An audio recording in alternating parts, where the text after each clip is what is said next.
Hello, all the tech warriors out there. This is Confot. We have a little bonus episode for you today after talking about all the disasters going on last night. And we have Alex Lee Moyers on our show, director of a movie called That Feeling When No GF that was going to be at South by Southwest until it got canceled. So thanks for talking to us, Alex. Thanks. It's actually just Moyer without the S. Oh, okay. But, I mean, it's probably like a Bill Moyers association. So... Probably, yeah. I'll take it. Not too bad. But thanks for talking to us. And, we worked on this movie. How long have you been working on it? Like, I don't know. I feel like I started... We recorded our first bit for it like 2 years ago, I think. So it's been a long time that you've been working on this. Yeah, I mean, we started it with Sean Guy in 2018. Well, the first day of 2018. And then I sort of, like, after he agreed to do it, I was able to, like, coax the rest of you to do it, probably against your better judgment. But hopefully the film will show that, you guys all did the right thing. I don't know. Well, why don't you walk us through the impetus of this movie and what you're thinking about it? I haven't seen the final version. I've seen the rough cut that you showed me, and it's definitely not bad at all. Yeah, I watched it with my girlfriend, and we both really thought it was extremely well put together, but also the story was of, I guess, what you'll tell us next is all about. The story is just structured narratively in a really ideal way. I really wouldn't have preferred anyone else to do this, like a Vice Vox piece on incels or anything. Could not hold a torch to the Phoenix that you produced. So yeah, let's know what the idea of it is, Alan. Well, I don't know. I mean, when I started making it, I kind of just was making it because, like, I was, like, in a really depressive phase of my life, and I'd been working on that movie, Alt-Right, Age of Rage, like, originally, and then I quit that movie because I thought it was lame. But in doing research for that movie, I kind of stumbled upon a bunch of accounts that I thought were more interesting than just, like, the straight up, like, basic kind of, like, edgelord accounts that were just a lot of, like, sad posters. And this was, I'm like a late adopter. Like, I'm like a 35-year-old chick. I'm not. Yeah, like, you're an observer here in this realm. That other movie, the other one you mentioned, that's the one that got our friend TekWars required him to shut down his activities. So that was unfortunate. I remember I talked to, like, the director of that one. He was like asked me to be in it. And I was pretty worried because the first thing that he mentioned was, like, he wanted it to be about, like, Gamergate and stuff. So I just said no to that. But unfortunately, TekWars got caught up in it, and he ended up, once it got made, I guess it was more about, like, Charlottesville or something, and then he sort of ended up getting fucked by that, unfortunately. Well, I mean, it's kind of a shame what happened with that. I don't want to talk about it. I don't want to talk about it too much because that guy that directed that movie is the EP of this movie. So, and he's actually, well, I know. Well, okay, fine, whatever. He didn't direct the movie. He had no, like, creative, like, control over, like, what was going on, right? Like, it was just me, and, like, I had to fight for every dollar that I got for this movie. Like, this is not, like, a Hollywood funded movie. Like, this is not, like, if you see the movie, there's zero agenda. Like, the only agenda, like, it's like when I was shooting with you, you were like, well, really, you're just making a movie about, like, shit you think is cool. Like, you said that again and again. And in some ways, it was sort of like depressing at the time that I couldn't get anybody to support the movie. But then in the end, I got to kind of make something that was sort of creatively like exactly what I was trying to do, which is, you know, not really marginalize myself into these sort of like politicized kind of viewpoints like that movie kind of ended up taking.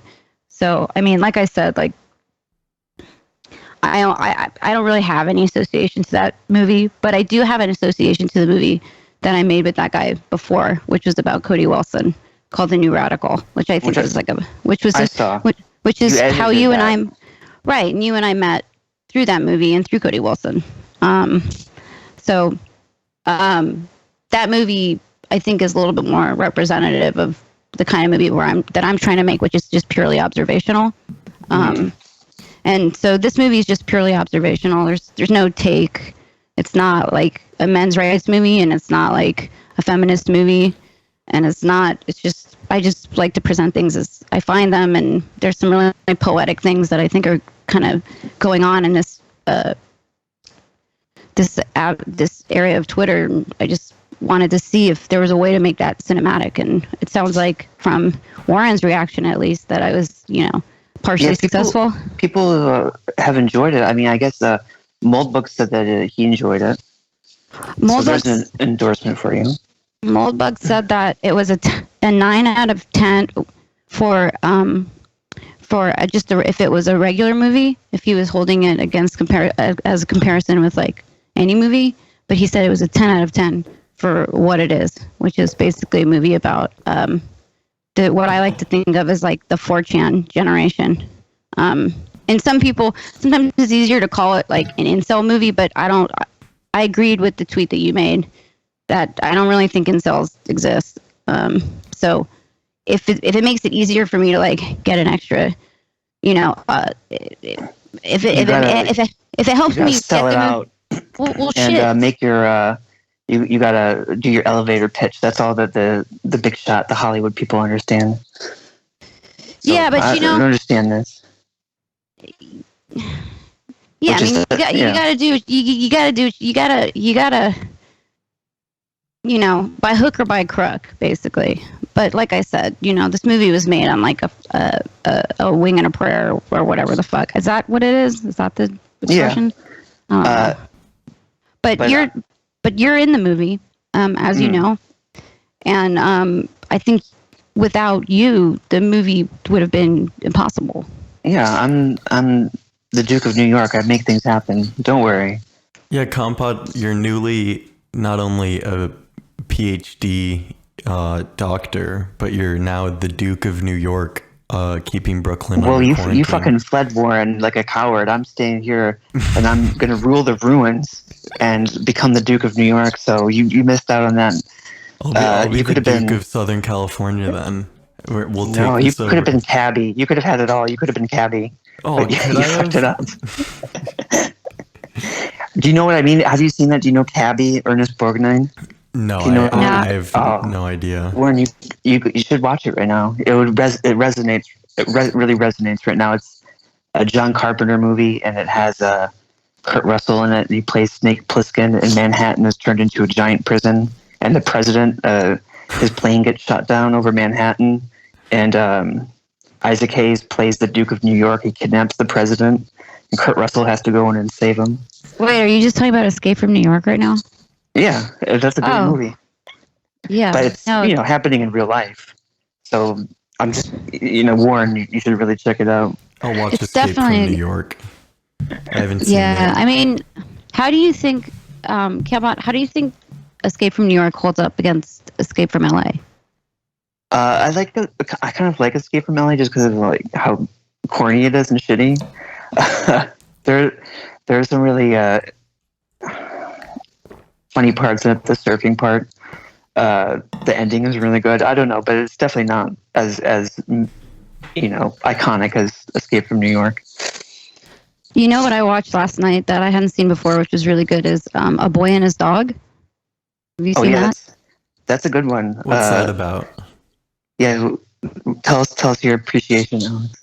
Well, it's it's like one of the very first sort of post-apocalyptic movies, and people like claim that like Star Wars, and you can tell when you watch even like the first 5 minutes that Mad Max imitated it, Star Wars imitated it. I know you don't like Star Wars, and either do I. Neither do I. But it basically it's about a guy. It's Don Johnson's first movie, and he has a telepathic relationship with his dog.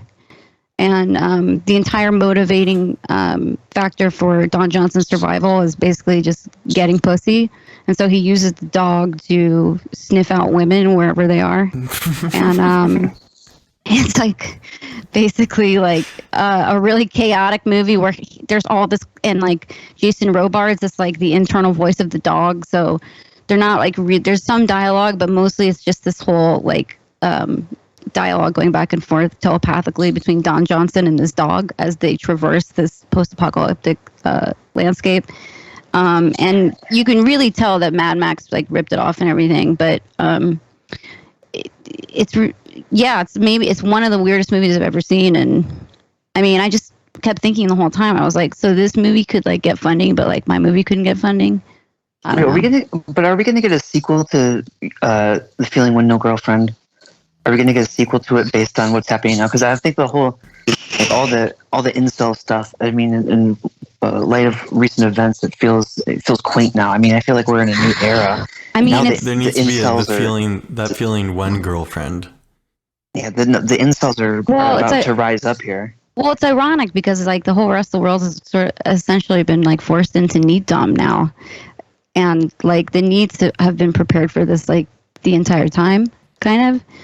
I don't know if I don't really know what the fallout for me personally is from doing this first attempt at this movie. So it's a little too soon to say if I would do a sequel. At the moment, like the whole future of the film is kind of in the balance depending on like what happens like in the world. So it's pretty like crazy. We got fucked here.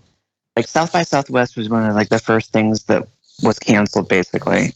But yeah, and we barely got in. We barely got into South by. Like, trust me. And so we got fucked by that. So it got canceled. And then you went to Texas anyway. You and Warren, your mega carriers, propagating this around the country. But you were at the Detroit airport or the Salt Lake City? What was it, dude? Here's what happened. I originally had this whole thing like mapped out. Like first it was gonna be we're all gonna be there, and then like this shit hit the fan and they canceled it. And I like my initial response was, "Fuck it, we're gonna do it anyway, and we're gonna do this fucking podcast from like Defense Distributed and like of TekWars with Cody Wilson and and Eggy's gonna do like a live performance in like the parking lot of like a Whataburger, and like it's gonna be like viral or some bullshit. Who knows what the fuck I thought, but none of that ended up happening. But I couldn't get a refund on like half of all the money that I spent, because this was before things really got bad. So the airlines were just like, oh, well, too bad. And like the Airbnb wouldn't give me the money back. And so I decided to just go. So I went, and like Viddy, aka Drone Diary, and Charles of red flagging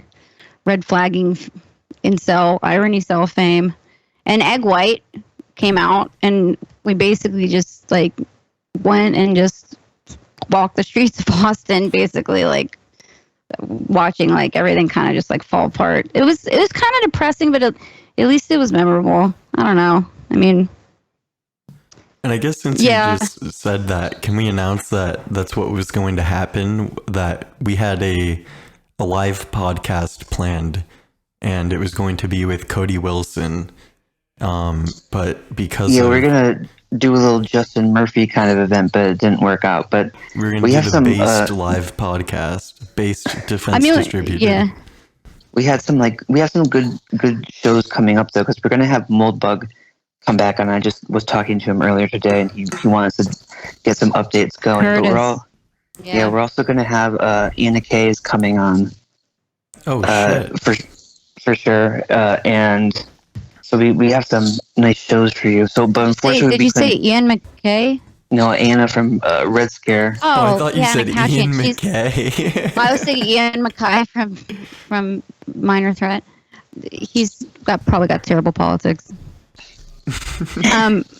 But no, Anna Kay, that's gonna be big, man. That's gonna be big. And honestly, like, I'm glad that she's finally like getting hip to your program. We got like some syncretic stuff going on right now. I feel like the world is being left behind, and the tech warriors are poised to take over. We're the only true communists left. Chapos We're the only abandoned orthodox their Marxists. chapos. Well, yeah, exactly. You had another tweet like a couple weeks back that was like, so this is how the Renaissance started. Like, I mean, I've had a feeling about that, like coming into 2020, even before like the shit hit the fan. But like, I feel like this really like confirms that gut feeling that I had, because what's going to happen is like all of this, like I feel like, I mean, I could be totally wrong because I don't know anything, but like I feel like the more like real life problems that like people have, sort of like all this like identity politics and all of these like things that we've been bickering about will kind of fall away, and people will kind of be left sort of psychologically more open and more vulnerable. And that the people who have been fortifying ourselves sort of intellectually, not that I've been doing that, but I've sort of, by proxy, been sort of absorbing some of that energy. I think that now is like the perfect time for somebody like for accelerationists like you know. We talk about this a bit in the movie, just about like how much institutions are failing.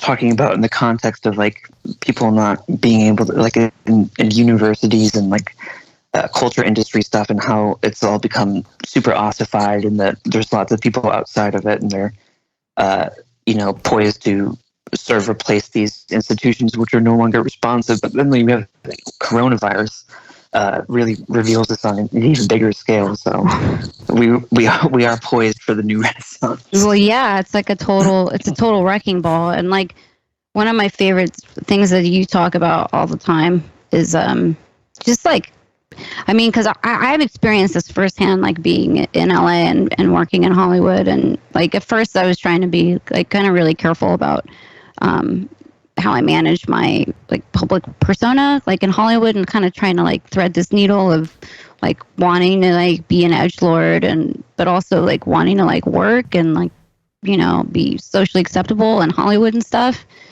And I think that especially Hollywood, I know you're talking about like academic institutions and like government institutions and stuff, but like, I mean, Hollywood is just like completely fucking like rotten. And now like, people won't even be able to go to the movies and watch a movie together, and they won't be able to go to film festivals, and like people are going to be consuming content on like, they're going to just be devouring content and like in a new way. And I think that there is a model that's becoming more and more viable, which is like, content that goes directly from like the artist to the consumer, and doesn't have to go through these old systems of like trying to convince like some like huge like behemoth, like Hollywood behemoth conglomerate to like take on your project. Like I don't want to be the test subject for that, but like I'm ready to. I've been so scorned through this process of like just trying to like get this movie off the ground that I'm just about ready to just like lean in and like kind of like, I don't know. Well, let me ask you. Help bring an end. Be like the horseman of the apocalypse for like Hollywood or something. I mean, I can't flatter myself. I'm not that good of a filmmaker, but like I'm willing to like to like throw my ass on the craps table. Or you know a bit of where the bodies are buried and shit. So maybe you can give us some insight. There's clearly something going on with a lot of movies being canceled right now or pushed back, and a lot of movies being sent directly to streaming. And then all the movie theaters are obviously closed right now. So is like, what's the recovery here? Do you think that like, I honestly don't know if like movie theaters in New York and shit are just going to open back up. Like, is the traditional Hollywood system like dying right here and now before our eyes? Do you think? I mean, I don't know because we don't know how long the actual like lockdown is gonna last. But I can tell you that the mass psyche is going to shift radically and irreversibly in terms of like what people think is important, right? And throughout making this movie, like one of the things that came up again and again is how like, you know, culture has been kind of hollowed out, globalization, blah blah blah. I mean, this is sort of like a death knell for all of that. But also maybe not. If those people win, then they can just totally, globalization can just go full force. It's like my friend Barrett, the producer on this film, like he said, like we're either going to get we're going to get the bad socialism or the good socialism after this. You know? It looks like we're getting the good one. Trump is becoming pretty we need based. to run strike. Yeah, we still need to do our general strike. Man. I mean, he needs to We're get getting kind of fucked on this. Dude, the neat bucks need to go out like ASAP. Otherwise, we're going to have a problem. It just is going to depend on if Trump can get those neat bucks out in time. And if he can, then he's going to get all the votes, I guess. But, I mean, I'm saying, like, people aren't going to be thinking in the same way as they did before, right? Like the superhero movie is going to seem more frivolous than ever, right? Like, next year, even if things recover, we're looking at a full year of just fucking people's shitty, like, pandemic movies that they're going to make, right? Like, that's the real virus, is all the fucking shitty, like, pandemic content that we're going to be subject to. I'm waiting for all the commercials to come out because, like, I don't know if you guys been watching TV, but we're still watching the pre-coronavirus, like, commercials right now. And I'm waiting for, like, all, like, the coronafied advertisements to start coming out. I don't even know if they can even do that. Because I just saw an article today that, like, Delicious Tacos retweeted or something about all the advertisement for the Olympics. Like, it's like $1 billion of advertisement and it's all worthless now. Who even fucking gives a fuck about the Olympics?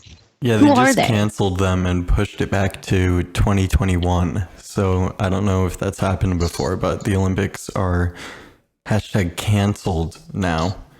Unfortunately. Who cares? They wouldn't look. It would be easy to have the Olympics. They just have to test the athletes and then just not have any audiences. What's the big deal? Just let them fucking let them do their fucking cartwheels without a fucking audience. Who gives a shit? Oh, you're poor Olympics. I mean, you're in the same boat. You need some solidarity right now. You should all be getting in on the general strike. So yeah. Would you be for a general strike, people quitting their jobs, refusing to go back to work, like TekWars is calling for? I think we need to go on a general strike, and that was kind of our main point of last night's podcast, was we need to change the system by instilling anger into people and getting them to quit their jobs en masse. Yeah. Well, I mean, I don't know. Like, who was the guest last night? Was it Logo or something? Yeah, I was talking to Sean and Romo. So, I haven't heard it, but it sounds like you guys probably covered a lot of, like, ground. I don't want to, like, retread anything that you guys already did. Because I know I'm boycotting seeing Hollywood movies until we get our need bucks, so... Well, it sounds so... I mean, it just... Everything feels frivolous now. Everything feels like a mockery. Like just the idea of Hollywood. Like, you know, we've been seeing this. Like, these fucking celebrities. Like, I accidentally... Like, I was trying to watch The Office last night on Comedy Central, and then The Office ended, and, like, the Daily Show, like, came on, and it was, like, Trevor Noah from, like, his living room, like, doing a broadcast, and I just wanted to, like, fucking just rip the TV off the wall and just, like, throw it, like, through a window, because it's, like, it's so disconnected from everything, and before, it's, like, people didn't realize how disconnected it is, but now that people are actually living in austerity, like, everyday people are living in austerity, I think some of that disdain that certain people on the outside have been feeling for a long time, or probably, like, more everyday people are going to be feeling that way, and so there's going to be maybe... a space now for maybe some more thoughtful kind of, you know, art, content, whatever, you know? Because what do you think? Because I see, like, the Jimmy Fallon posting his stuff about his, like, cute, like, I don't know. Can you confirm he's, like, a big boozer, right? I mean, I want, like... He used to go out in New York and, like, he used to go out and he'd have to get like escorted out of like clubs and shit. Like he like broke his hand like once. Like he tried to like get in a fight and like just like broke his hand. Like I don't know if he tried to hit someone or what, but he basically has like an entourage of people like cover up for him. But he's like a total mess. So you need to give us like the insights into the like the Q conspiracies and stuff about like Tom Hanks and like Oprah and stuff. Like, you know these people. I don't know Tom Hanks. Like, all I know about Tom Hanks, besides like that, I watched Castaway the other night and I like cried at the end because I was like, wow, like this is like so innocent. Like we all thought like Tom Hanks was just like a good actor and like that this movie is like really profound and shit. And like we're never gonna have that again. But besides that, all I know is that like he's somehow like adjacently like part of like all the Pedogate rumors and stuff, and that like that one dude that died, like Tom Hanks like put a hit on him. But that's only according to like my Pizzagate obsessed friends. I'm not one of those people. I like all the different kinds of information, even if it's not true. But you know that it's true. The rumor is that these people are like that they're being held for questioning right now, and they're like sending all the celebrity videos and stuff. They have messages in them. Thanks. They have messages in them, so they're signaling to each other through these videos. Did you see the Cardi B? Did you see like the Cardi B story where she was like, "Oh yeah, they're paying all these people, and if they're paying these motherfuckers, they need to be paying me." Did you see that shit? Yeah, Cardi B needs to watch out, or like the fucking Oprah reptilian fucking contingency is gonna come after her. She's giant gonna get ass. Whacked. Oh my god, Cardi B's not gonna get a paycheck. She's gonna get a coronavirus. Can you confirm it? I mean, with any of the celebrities that you know? I don't know fucking Tom Hanks, dude. Well, can you imagine? But how fucking weird is it that like the first Can you get person... Tom Hanks to come on TekWars? Well, what are the chances that like the first person ever to get coronavirus is fucking Tom Hanks? Like, fuck that. In Australia, like I'm so fucking sure. Fuck Tom Hanks. It's been and his fucking and his son. His son makes beautiful music. Chet Hayes. He makes beautiful rap music. He's trying to unite the people. That's all Chet I'm never Hayes gonna work again. After talking shit on Chet Hayes, I'm gonna get assassinated now. So you're gonna join our general strike? Yeah, that's the only protection that you have. Can we edit out the part where I said mean things about Chet Hayes? No, please? never. We gotta get that information out to the people. the truth about the good son, bad son, Tom Hanks dynamic. Dude, but you saw like in his video, he's like, "Yo, this is Chet. My dad, he got coronavirus, but it's chill. But he's got no shirt on, and he's got that like what's the name? Tattoo. The Illuminati pyramid on his chest. Like, what the fuck, dude? I hate him. Yeah, Chet is something else. So much information about this over the years about Jay-Z and Lady Gaga all being in the Illuminati. No, Gaga's cool. She's chill. That's chill. Oh, She's you just chill. outed yourself right now. You're fucked. Well, I don't know. Now we know on which side of the shadow war you stand. Well, I don't know if they got her. Disavow. No. But I used to run in the same circle as her back in my youth, and she was chill then. I mean, when I lived in New York, like I used to bartend at a bar that she was like a go-go dancer at, like when she was trying to make all this shit happen, and she was chill back then. They might have gotten her. I mean, they get all these people eventually, right? I mean, Tulsi like endorsed Biden, like they get everybody eventually, right? Yes, the Bill Gates 666 Mark of the Beast microchip coronavirus mind control conspiracy. On the topic of music, I really liked the soundtrack and score of TFW No GF. Could you talk a bit about how you managed to pull? I think the original music was by John Mouse and Ariel Pink. Were they together in it, or was it separate contact with each, or what can you say on that? In full transparency, yes. Okay, so really the person who did 2/3 of the score is Ariel, because he's one of my best friends. But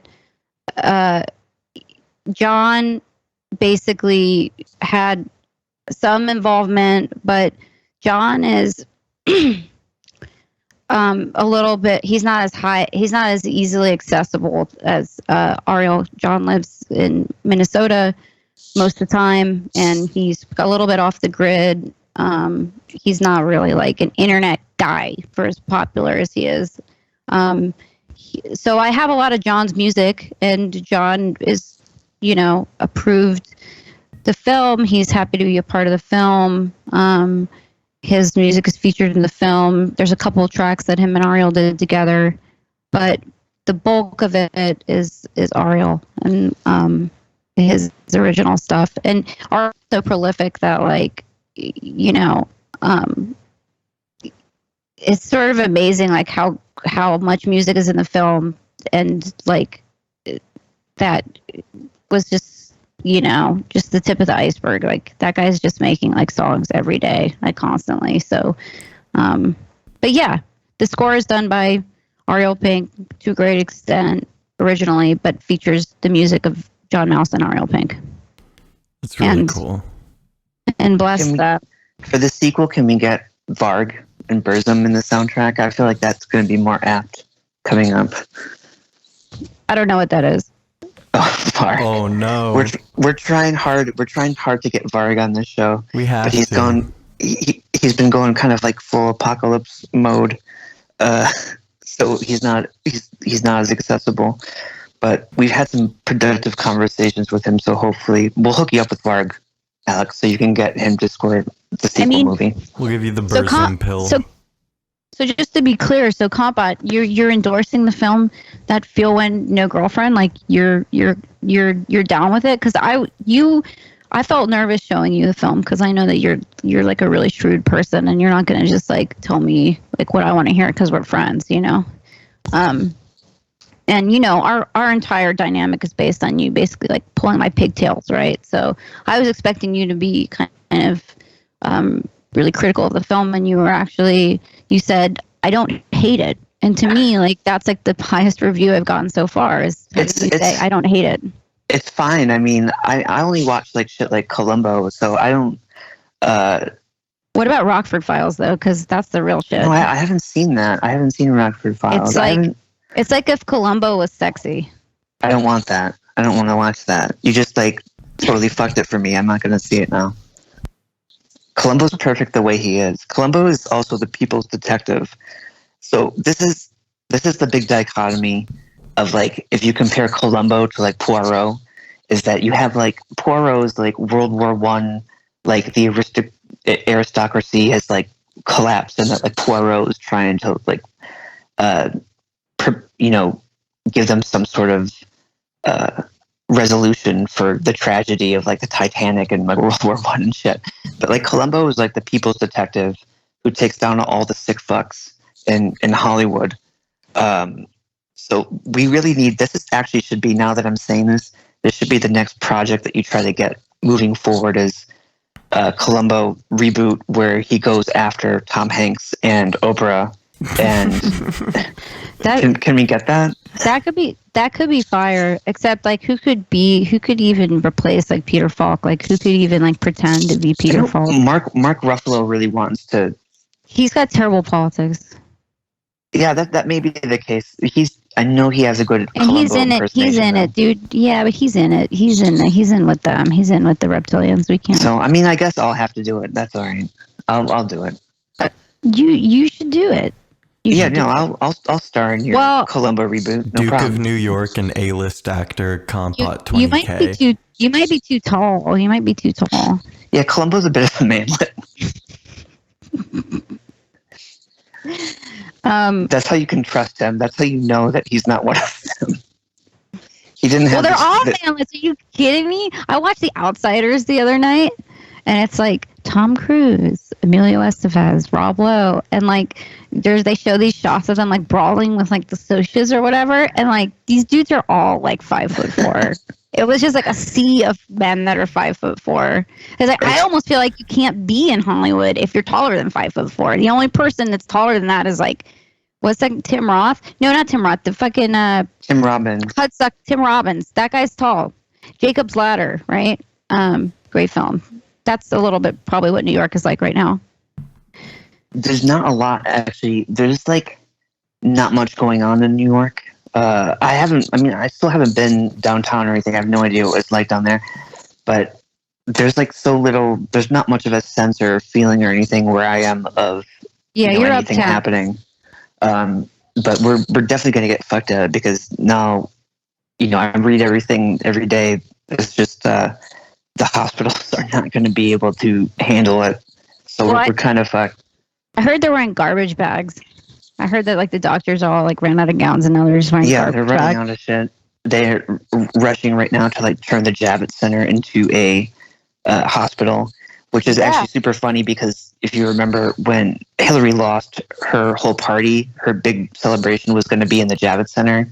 So remember how we just watched the whole night unfold of, like, all of her supporters crying in the Javits Center, and now, by some twist of irony, somehow the Javits Center is, the ground zero emergency hospital for the pandemic of 2020. Some cursed energy going on. Yeah, definitely. I mean, so are the airports, like, really closed? I mean, No. They were closed for a bit on Saturday. They were closed because the air. Yeah. I talked to the airline because I had to get out of here. I had to escape the claws of the Duke of New York Compot. So and continue spreading the virus. Yeah, I had to continue spitting on people and on the plane, and so I called Delta. Which we need some sort of tech warrior reprimand against Warren for this. I can't believe it, Warren. Well, I'm so disappointed. You wouldn't come over anyways to record, so we can do it remote no matter what. But I called Delta, and they said they're periodically shutting down JFK, Newark, and what's the other one, LaGuardia, just for 1 to 2 hours, and suspending flights during those times to clean up the airport.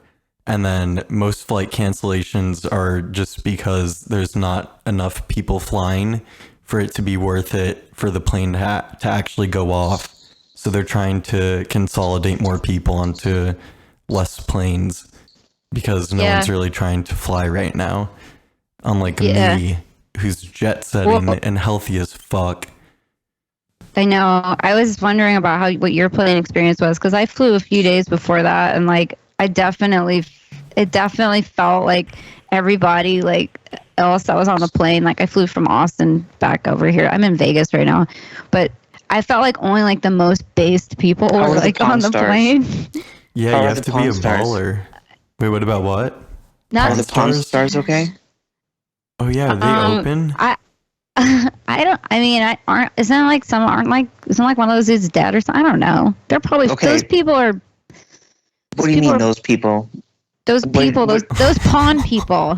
Those pawn people, you mean, okay, first of all, it was the old man who died, okay? And he was probably one of the early corona cases who went undiagnosed because we know that the disease has been spreading for years.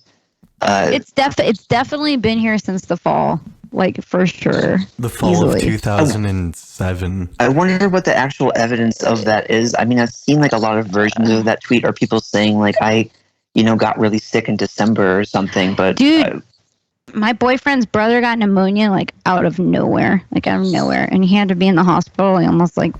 He was in the hospital for days. He almost died. He's, like, totally healthy, totally normal. They're like, we don't know why, but he just got pneumonia.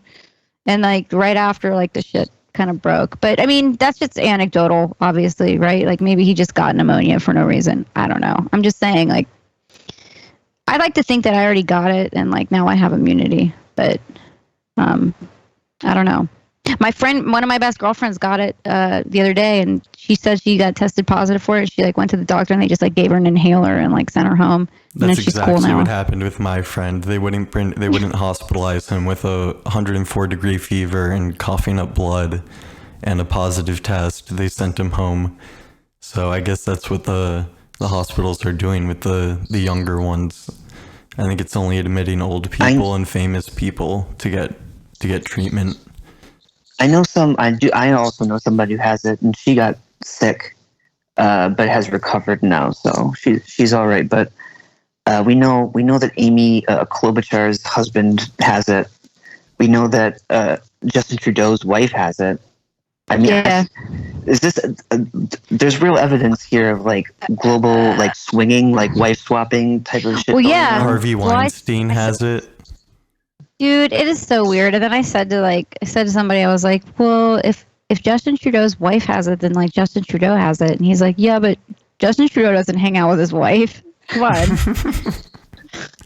So probably not. I mean, it's just weird. Like, you know, I mean, it seems like more celebrities like have it than anyone, and maybe that's just because like they are the people who have access to the test. But it's gonna, like, it seems like to me anyway, like, it seems like they're doing everything they can to exacerbate the anxiety, and it's just gonna keep going up. And like, there's sowing so much confusion. All with the attempt, I think, just to sort of kind of make Donald Trump look bad. I don't know. Like, who knows why? I don't know what the end game is, but I mean, he should look bad right now because they got to him, and they are not closing things down. New Yorkers, I feel, maybe in for some big trouble. really, So you think we'll that? have I to mean, see what? Who would have done a better job? Like, who would not be winging it? Like, everyone's winging it in this situation. You really believe that, like, they got to him? Like, if anyone's winging it, it's him. No, absolutely. I mean, he has this model. The model of his behavior is that he has like kind of the right instinct, and he sort of moves in the right direction. And then there's always the moment that comes where he gets like snapped back somehow, or like there's like always, you know, a huge change where, you know, he reverses course, which is the phase that he's in right now. And then he always have like Tucker Carlson has to like call him and explain like how much he's fucking things up in order to get him back on the right track. Like, first, I mean, he wasn't.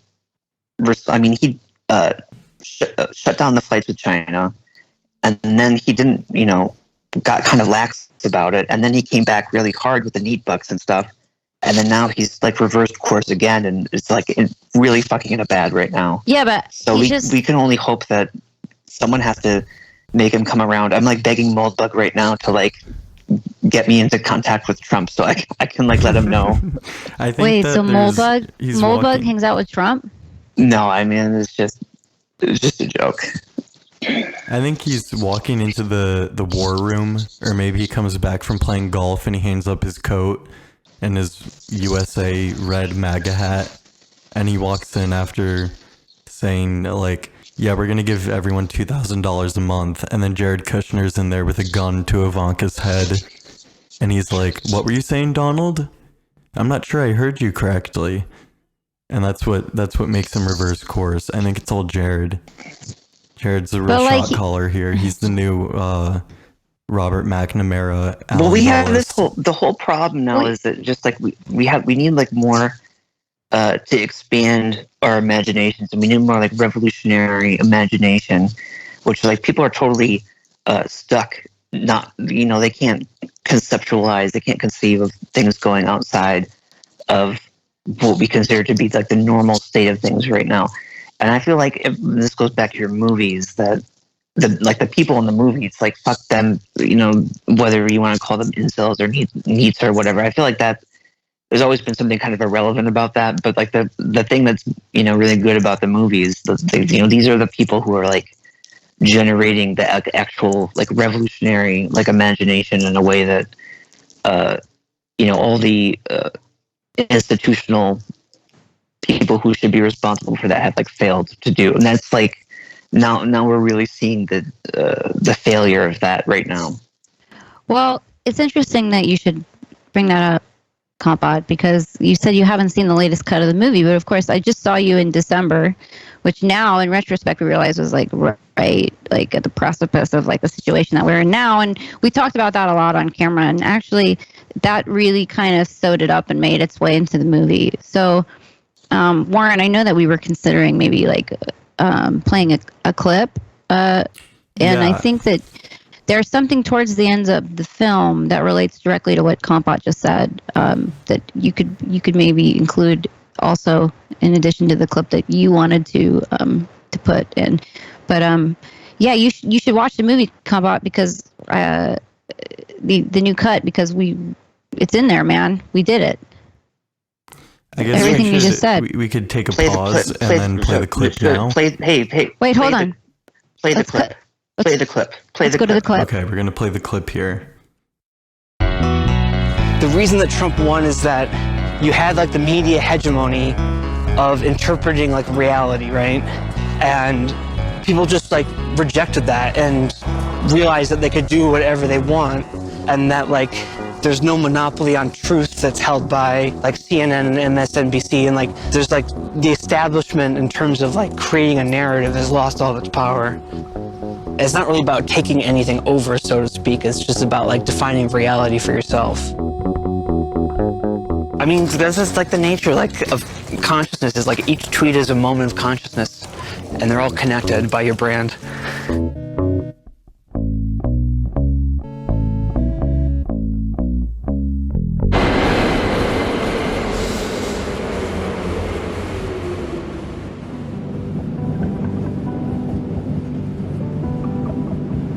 The feeling when no girlfriend boys, you can like scorn them for like not following like the set path, but really they're the ones who are paving the way for everyone in the future, because they're the ones who are, you know, preparing for the demise of these institutions, which, you know, are no longer supporting, you know, the synthesis or the unity of our society as a whole.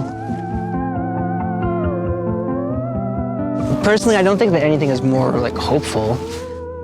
There's no sense that, you know, because people are posting on Twitter or doing a podcast or whatever, that like the modern condition is any more, you know, bearable. But as long as that process continues, I still think it's hopeful in the sense that it's like continuing.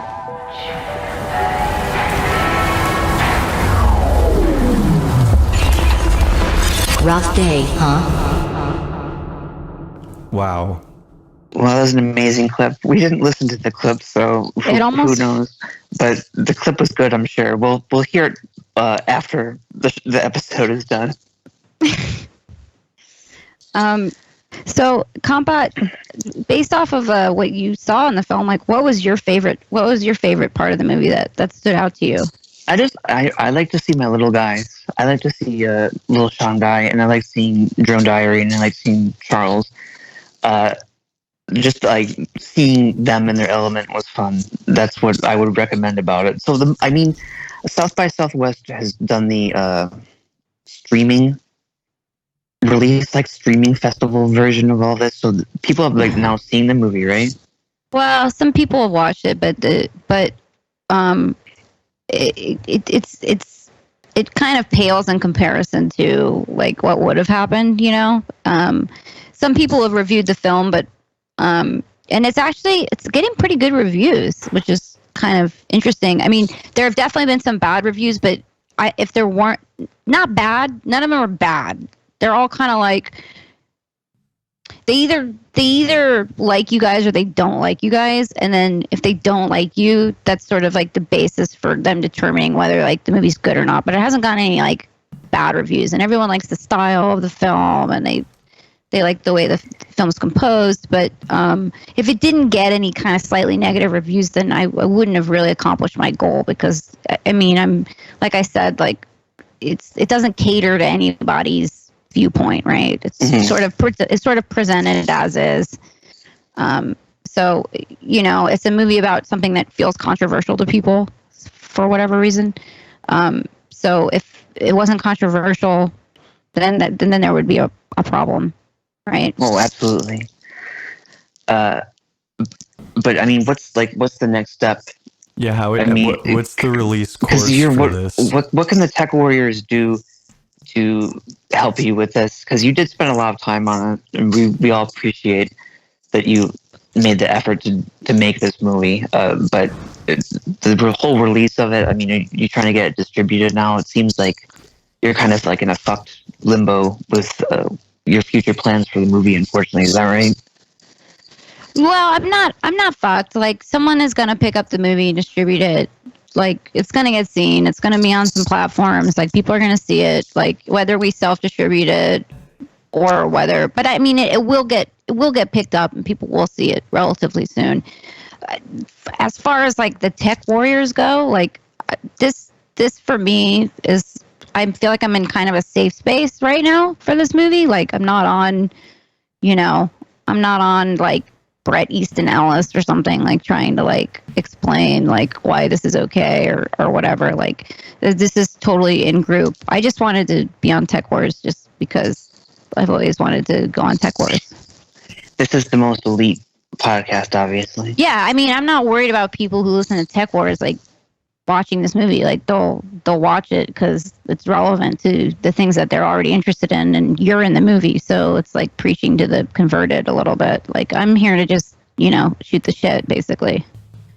But this is like one of my favorite podcasts, so that's I just wanted to talk to you and like check in, since we haven't really checked in since I saw you in December.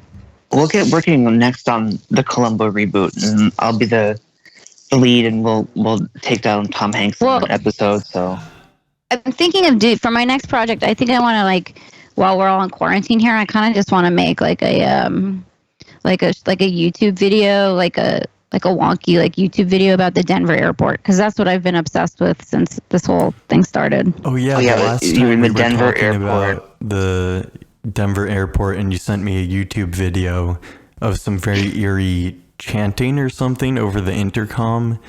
What have you figured out about I saw that clip too. Yeah, Alex, what have you figured out about the Denver airport that you can share with us and the Tech Warriors? Well, I mean, I just want to say first of all that a lot of people already know like what they know about the Denver airport, but I didn't know anything about the Denver airport in December when I flew out to see Sean Guy, who lives in outside of Denver, to shoot the final shoot for the movie TFW No GF.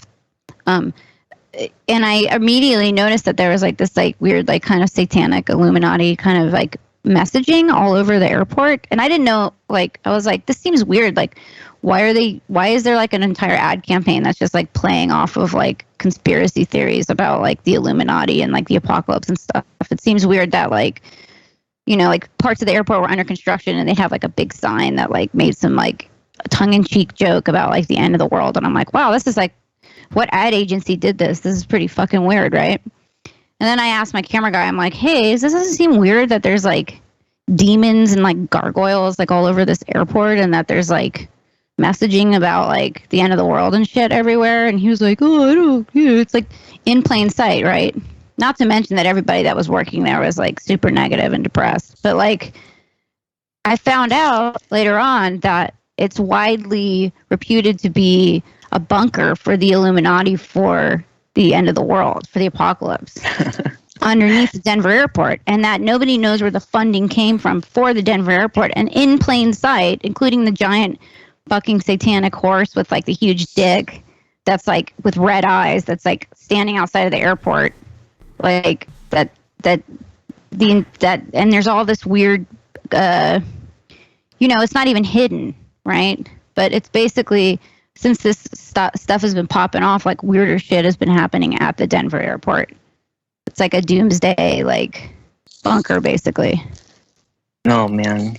Because there are miles and miles of just empty space under the Denver airport for the uninitiated.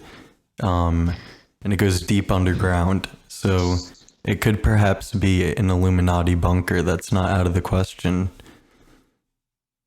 Well, yeah, and if you look at like an overhead like aerial view of the airport, it's basically like the shape of the airport is a sword, and then the runway is in the shape of like a giant swastika.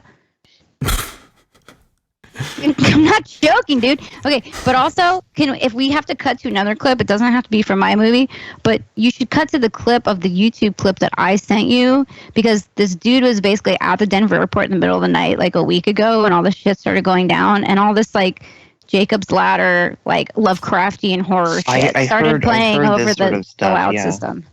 It's fucked. It's fucked up shit. I don't know what's going to happen, but well, we can maybe get the clip in there. But I don't even know if I want to like broadcast like the cursed message like on our pirate Yeah, I station feel like because it that'd might be a like bad omen. have a video. It's gonna like have a video drone kind of effect on everything probably. If we like, it's gonna taint our signal and like start changing people's like bodies, transforming them to disturbing mutants. Yeah, and a meteor was supposed to hit the Earth back in like 2010 or something, and they moved Obama to Denver for like a whole month.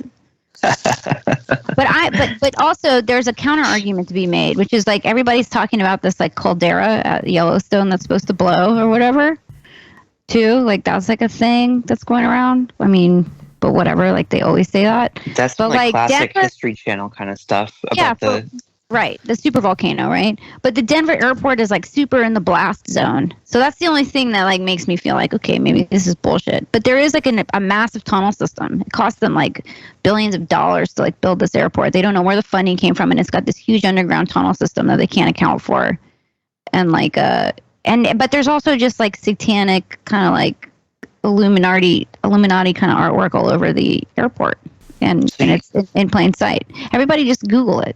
You're working on becoming the next Greta Gerwig with your hit movie The Feeling When No Girlfriend, and now you're following that up with your expose of the Denver airport, and then next up we got the Colombo reboot. So you have a busy schedule packed ahead of you. The truth is, like between this and like the Justin Murphy podcast, like I might not ever work again. I'm gonna be like Cernovich. I'm gonna just be like talking into my phone.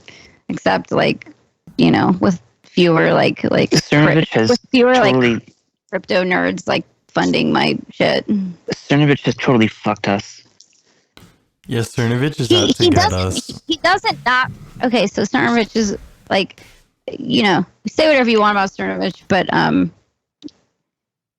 ended up befriending him like through like a weird set of circumstances, even though like I always thought he was, maybe cringe.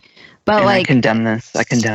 But he doesn't not like you. That's the thing. Like he thinks. I don't care about that. I mean, he's joining the bandwagon. I mean, with the He was in Vanity Fair yesterday. Can you believe that? Fuck. What was the? He's fucking us because he's been going back and forth on what people should do about Corona, but he's not going back and forth. He's changing his viewpoint. He's been going back and forth. And now he's come back and sided around with like the total fucking morons. Yeah. So we're gonna have to say that's cringe and blue pilled and condemn Cernovich on this podcast. But thank you, Alex, for talking to us. I want to give everyone a endorsement to check out your movie whenever it shows up on a streaming platform or anything. We'll have to give our tech warriors an update. You can come back and talk to us about when they can actually see the movie. And can I take a moment to plug the website, because the website and the website and the trailer should be up by the time that this broadcasts, and it's www.tfwnogfthemovie.com. And you can tune in there for all the news. And then the Instagram is TFW_doc. That's the handle on Instagram. So everyone thanks for all of your thank you for coming on. And thank you. It's been an honor. You guys are the best. Thank you so much. No problem, Alex, and have a nice night to all the tech warriors out there. We're gonna stay safe out there, KB. We're gonna record tomorrow, hopefully. Maybe with Anna, but we also are going to talk to Meta Nomad in an upcoming day or two. Maybe we'll try to get a lot of podcasts every day for you guys. Maybe while the Corona's going on. So everyone, take care of yourselves out there, and thank you, Alex. You're welcome. I'll talk to you soon, sweetheart. Good night. Do they still read for these kids? I think so, and Anna has a big... There's this guy, Friedrich Schlegel, and his main literary form that he worked in was the aphorism. So he worked in the fragment. He only wrote a single paragraph at a time. He just published books of just like one paragraph or like one sentence, like observations about things, like reviews of books or something. And he founded like all modern like literary theory by doing that. And like that's what like a tweet is. Just because like a tweet is like small and seems like incidental, I mean doesn't mean that doesn't have a literary potential in there. I'm not saying that every tweet recognizes that potential, but if you're going to be doing them, like you should try to like elevate it somehow into something like more interesting, funny, observant, insightful, and there is a lot of potential there.